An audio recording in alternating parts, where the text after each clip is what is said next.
O Hexa finalmente chegou, mas foi na areia. Neste domingo, o Brasil venceu a Itália por 6-4 na grande decisão do Mundial de Beach Soccer que foi disputado lá em Dubai, nesse que marcou o 6º título da história da seleção brasileira na categoria, desde que o torneio passou a ser chancelado pela FIFA lá em 2005. E para quem não sabe, essa é a primeira vez que o Brasil se torna 6 vezes campeão de uma categoria de futebol, seja na quadra no futsal, seja no campo ou na areia. Pela primeira vez, o Hexa veio para o Brasil com a seleção brasileira de beach soccer. Então a gente vai contar um pouquinho sobre essa grande final, sobre essa competição que foi pra lá de divertida, desse esporte que é muito divertido de se acompanhar e trazer um pouquinho também da história da categoria no país, que o surgimento do beach soccer com a seleção brasileira, com o Brasil de modo geral, eles estão diretamente interligados e muitos talvez não conheçam esse histórico pra lá de vencedor entre Brasil e o futebol de areia. Então, sem mais delongas, peço para que vocês se inscrevam no canal, deixe o seu like, compartilhe esse vídeo, comenta, que ajuda demais com o engajamento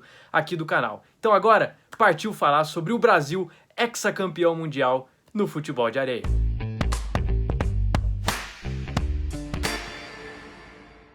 E a final entre Brasil e Itália no Mundial de Beach Soccer foi mais uma partida divertidíssima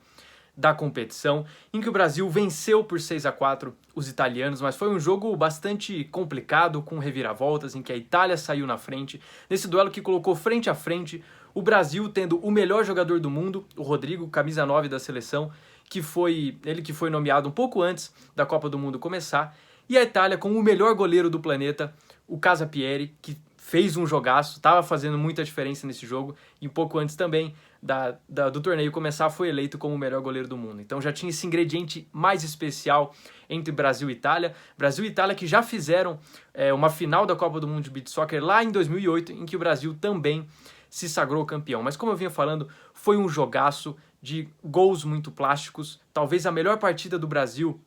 ao longo de toda a competição, que teve alguns duelos complicados, que baixou um pouco o ritmo contra adversários mais fracos e sofreu ali algum perigo. A semifinal contra o Irã, por exemplo, foi um jogo bastante complicado, mas contra a Itália o Brasil fez o seu melhor jogo, especialmente na figura do seu melhor jogador, que é justamente o Rodrigo. Não à toa, eleito o melhor atacante, o melhor jogador de linha do planeta no esporte, ele realmente veio para fazer a diferença nessa final. Ele que até então não tinha tido um grande jogo assim, que ele realmente tinha dominado ao longo da Copa do Mundo, mas nessa final contra a Itália, o camisa 9 do Brasil, ele fez 3 gols e foi protagonista de um lance que mudou a partida. Como eu falei, o Casapieri, goleiro italiano, vinha fazendo um baita jogo, que a Itália saiu na frente, vinha segurando o resultado, o Brasil jogava, mas não conseguia passar pelo goleiro italiano. E naquele momento, o jogo estava empatado, a Itália saiu na frente, o Brasil conseguiu empatar, e aí, num lance ali cara a cara, numa bobeada da defesa italiana, o Rodrigo roubou a bola, saiu frente a frente com o goleiro, ele driblou o Casapieri, que foi para fazer a falta, porque ele certamente levaria o gol, que ele deixaria o gol aberto, e acabou sendo expulso num lance que mudou completamente a partida. A Itália perdendo o seu grande goleiro, o grande destaque da sua seleção, ele foi expulso, entrou o goleiro reserva e a partir daí o jogo tomou um outro rumo. Um jogo em que o Brasil passou a dominar mais, criar muitas oportunidades e passou a aproveitar mais essas chances. Agora, não tendo o Casapieri do outro lado, conseguiu aproveitar, ampliar o placar e vencer com uma certa tranquilidade, mas um jogo que ainda foi bastante complicado contra a seleção italiana. Olha, um jogo que define bem o que é o Brasil, a história da seleção brasileira nessa competição, que teve outros destaques como Bruno Xavier, que é uma das grandes lendas da seleção brasileira no futebol de areia, o goleiro Bobô, que também foi eleito o melhor goleiro da competição, também fez uma partida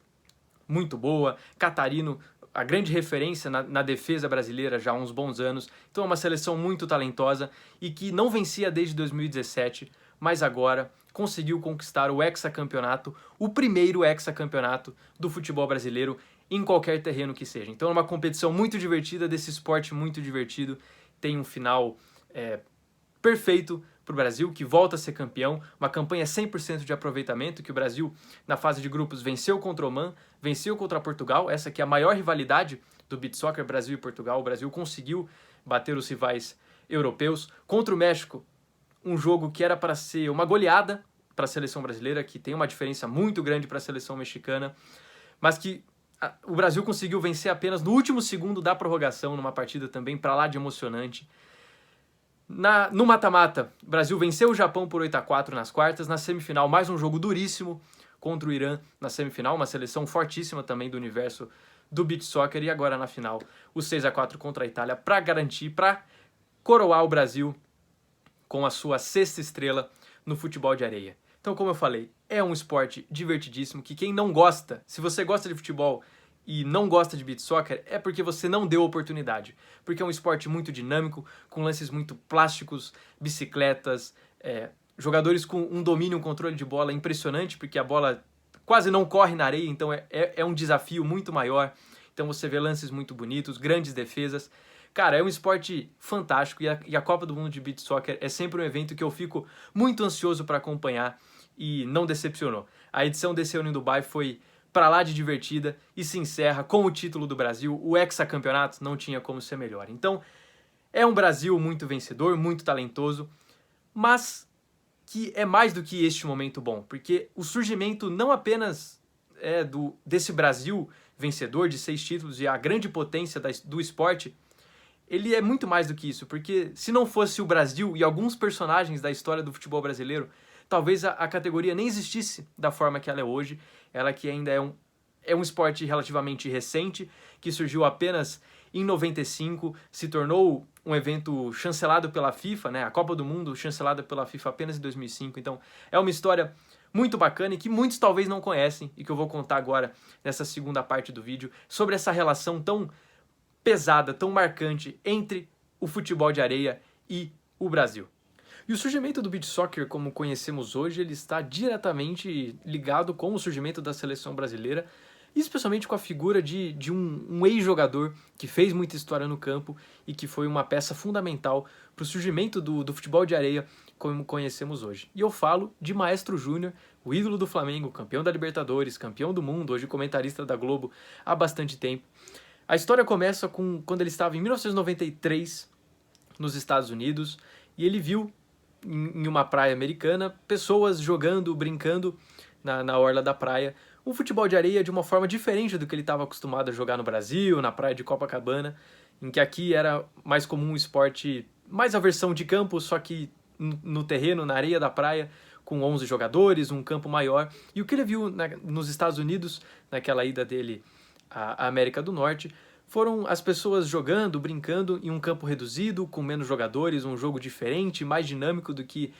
ele estava acostumado, e ele achou aquela ideia fantástica, assim. Foi algo que ficou na mente dele, e aos poucos ele começou a trazer isso para o Brasil. No mesmo ano, ele organizou alguns campeonatos, uns torneios de exibição no Brasil, em Copacabana, com a participação de alguns ex-jogadores conhecidos, que aos poucos começaram a implementar o futebol de areia no gosto do brasileiro, trazendo ali grandes nomes do futebol de campo, que tinham muito talento, capaz de realizar jogadas plásticas e divertidas naquele clima mais leve, podemos dizer assim, do futebol de areia, que poucos anos depois já teve a sua primeira edição do que hoje conhecemos Copa do Mundo, mas na época era o Mundialito de Futebol de Areia, que foi inclusive transmitido pela Globo lá em 1995, com a participação de grandíssimos jogadores da história do Brasil, como o próprio Maestro Júnior, Zico, Cláudio Adão, Edinho, enfim, outros nomes que participaram daquela primeira edição do Mundialito, que teve o Brasil como campeão, e que foi importantíssimo, porque já trouxe começou a construir o imaginário do futebol de areia como um esporte divertido, com um clima mais leve e gostoso de assistir do que o futebol que a gente está acostumado de campo, com toda a rivalidade e a história. Era algo muito novo que começava a cair no gosto do brasileiro, especialmente por conta da presença de grandes nomes como esses que eu já citei. Isso, ao longo dos anos, foi ganhando mais peso, outros mundialitos foram sendo disputados ao longo dos anos seguintes, com outras seleções ao redor do mundo também, trazendo jogadores que fizeram história no campo para disputar as competições de beach soccer, até que em 2005 foi quando a competição passou a ser chancelada pela FIFA. Então aquela história que parecia uma brincadeira de grandes amigos, craques do futebol, brincando na areia, realmente se tornou algo mais do que nunca profissional, quando em 2005 o evento, a Copa do Mundo, oficialmente começou a ser chancelada pela FIFA e ganhou outro peso, outra dimensão, especialmente, inclusive com a participação de Romário nessa primeira edição em 2005, que o Brasil ficou com bronze, ficou em terceiro lugar naquela competição. Mas essa primeira fase de início do esporte, toda a influência do Maestro Júnior com outros jogadores do tamanho de Zico e companhia, foi fundamental para criar uma base do que é o futebol de areia. E a partir de 2005, com a Copa do Mundo de maneira oficial, é quando surge uma geração de atletas que dedicaram sua vida exclusivamente ao futebol de areia, ou em sua grande maioria exclusivamente ao futebol de areia. Quando surge a geração de Benjamin, de Júnior Negão, que já era parte desse time, de Neném, Buru, Bruno Xavier e Datinha, que são nomes, inclusive, que fazem parte da seleção atualmente, já são jogadores super veteranos, mas que fazem parte da seleção atual, são peças importantes e foram campeões agora na edição 2024. O goleiro Mão, que quem acompanha minimamente o futebol de areia já ouviu falar do goleiro Mão, uma lenda do futebol de areia brasileiro. E essa geração desses jogadores que realmente consolidam a profissionalização do esporte, uma geração extremamente talentosa, extremamente vencedora, que conquistou várias Copas do Mundo ao longo de mais de uma década, justamente pavimentando o caminho para essa geração que temos atualmente, com Catarino, Rodrigo, Edson Hulk, Mauricinho, o goleiro Bobô, que também voltou a ser um destaque nessa Copa do Mundo. Então, essa história do beach soccer ela é maravilhosa, é um esporte novo e que, se não fosse o Brasil e alguns personagens brasileiros, muito provavelmente a modalidade não seria aquilo que ela é hoje, com toda essa importância, em que a Copa do Mundo é um grande evento, chancelado pela FIFA, e que realmente é um esporte divertidíssimo de se acompanhar, e é um verdadeiro sucesso. O futebol de areia é um verdadeiro sucesso, e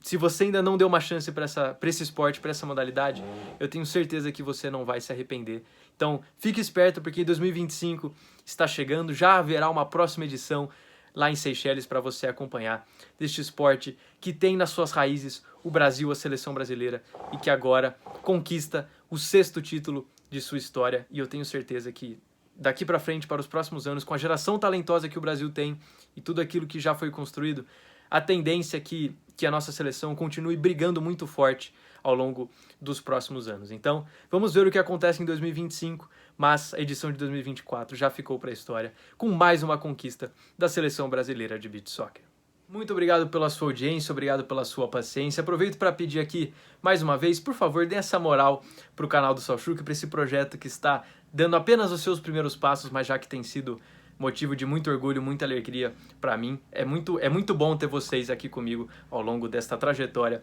que está começando. Então, só para reforçar, deixa o seu like, se inscreva no canal, comenta nesse vídeo, compartilha, que me ajuda demais. Nos vemos em uma próxima oportunidade. Agradeço de coração mais uma vez e um grande abraço a todos. Até lá!